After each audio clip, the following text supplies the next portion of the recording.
The Agent and the Domain.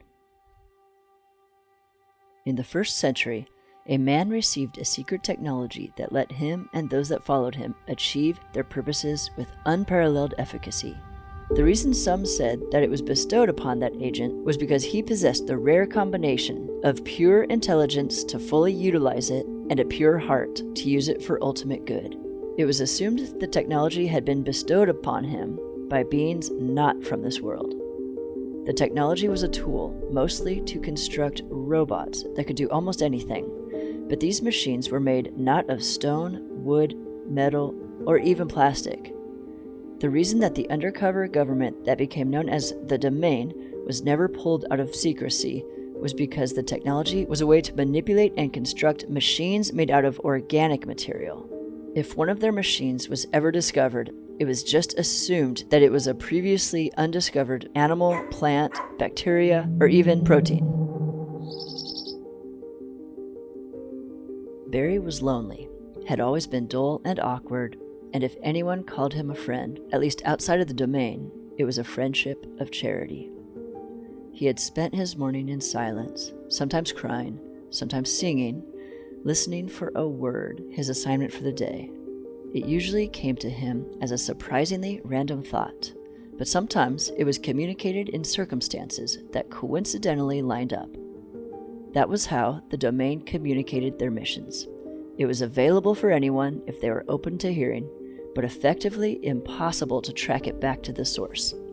He didn't know how they accomplished it, but he knew it could be anything, including using their tiny robots that looked like insects in the walls as a neural network which pulsed coordinated signals into his room in a way that communicated a thought. "Captain," he whispered, "I'm listening. I really need to hear from you today." Barry's mom, who had been the closest thing to a friend in this little town, had passed away 2 months before. The Domain had given him the commission to move to this tiny town to live with her for the last year of her life. It had been very hard on them, but he had finally convinced her that the Domain was real and that there was a greater force that cared for her, no matter how insignificant was the life she had lived.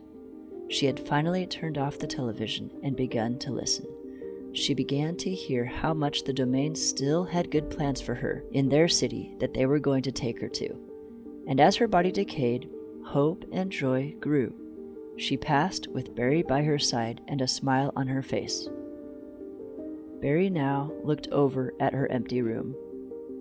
After a while, Barry's head bobbed, lulling him awake, just as he heard a thump on his window. He got up and cautiously opened his curtain. He saw a bird laying on his second-floor apartment's little cement patio.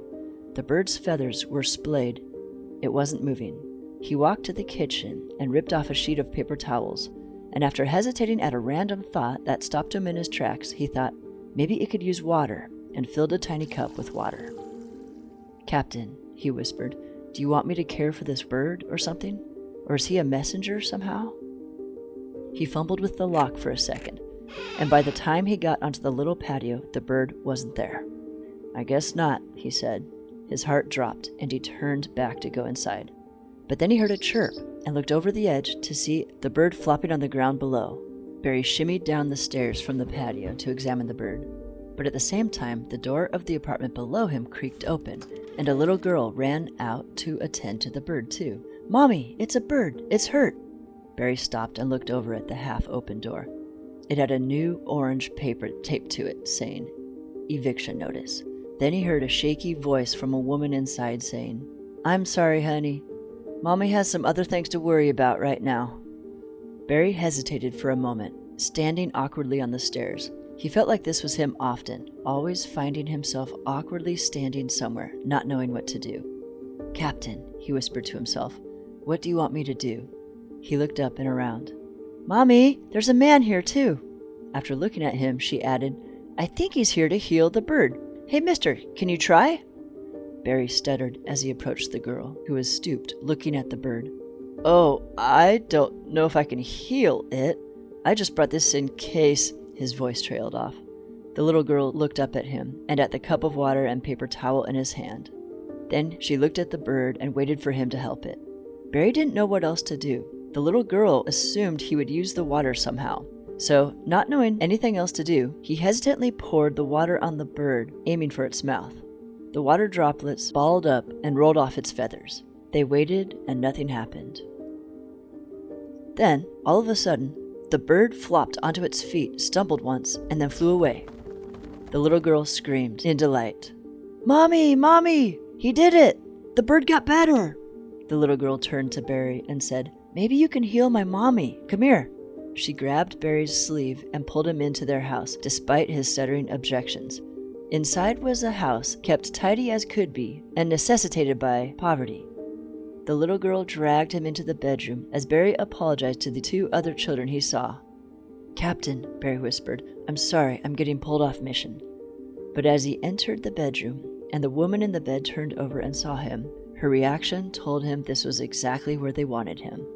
She looked at the small glass of water still half full and sat up in bed. She reached out for it. Barry stepped towards her, surprised, and offered it to her. She drank it until it was gone and smiled. "You must be from the domain too," she said. "They certainly did hear my cries for help." She reached around and picked up a thick paperback novel. "I was told to read this morning, and this is what I landed on." She showed him the novel, holding it open with one hand and pointing to a passage with the other. She read, "A hero came around the building with a glass of water and a glow. Your glow was the first thing I saw," she said. "Well," Barry replied, "I've never been a hero, but what do you need?" She said, "I don't know.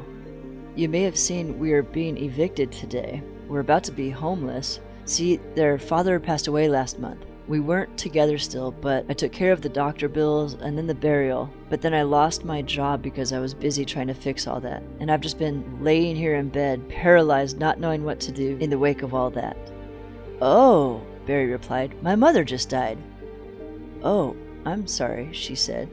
You could tell she was surprised that he was excited about this. He added, "I mean, her room is available and paid for, and," he hesitated, "I don't have any friends here." They both smiled, and the woman added, "If you are indeed a citizen of the domain, we have both found friends here now."